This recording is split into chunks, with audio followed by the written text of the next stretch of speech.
चुनाव आयोग ने 14 मार्च को इलेक्टोरल बॉन्ड्स की जानकारी वेबसाइट पर पब्लिश कर दी। सुप्रीम कोर्ट के आदेश के बाद एसबीआई ने 13 मार्च को ये जानकारी चुनाव आयोग को दी थी।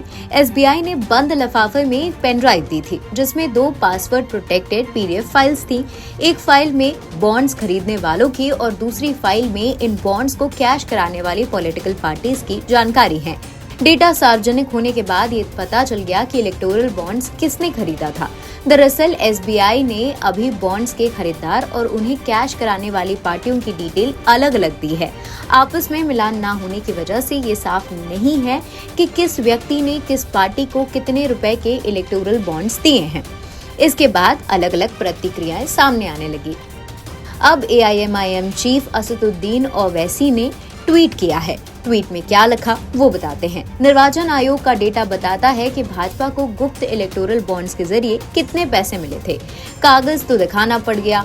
सवाल ये है कि अगर भाजपा के पास इतने पैसे हैं तो फिर उनके ट्रोल्स को 2014 से 2 रुपए ही क्यों मिल रहे हैं? इसकी जांच होनी चाहिए।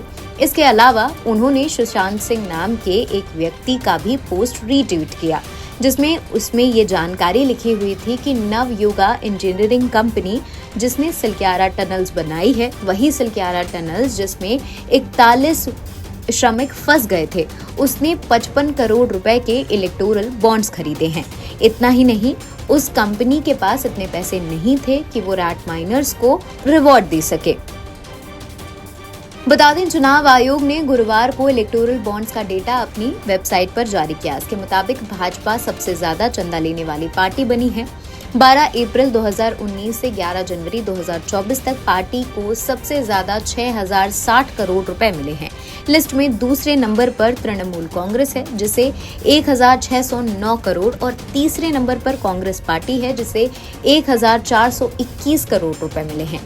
हालांकि किस कंपनी ने किस पार्टी को कितना चंदा दिया है, इसका लिस्ट में जिक्र नहीं है। चुनाव आयोग की वेबसाइट में 763 पेजों की 2 लिस्ट अपलोड की गई है। एक लिस्ट में बॉन्ड खरीदने वालों की जानकारी, चुनावी बॉन्ड्स इन कैश कराने वालों की पार्टियों में Congress, Trinamool Congress, Aam Aadmi party, Samajwadi party, AIADMK, BRS, Shivsena, TDP, YSR Congress, DMK, JDS, NCP, JDU, Rajad भी शामिल हैं। सुप्रीम कोर्ट ने आयोग को 15 मार्च तक डेटा सार्वजनिक करने का आदेश दिया था। इससे पहले स्टेट बैंक ने 12 मार्च 2024 को सुप्रीम कोर्ट में डेटा सबमिट किया था। कोर्ट के निर्देश पर एसबीआई ने चुनाव आयोग को बॉन्ड से जुड़ी सारी जानकारी दी है। एनबीटी ऑनलाइन की रिपोर्ट।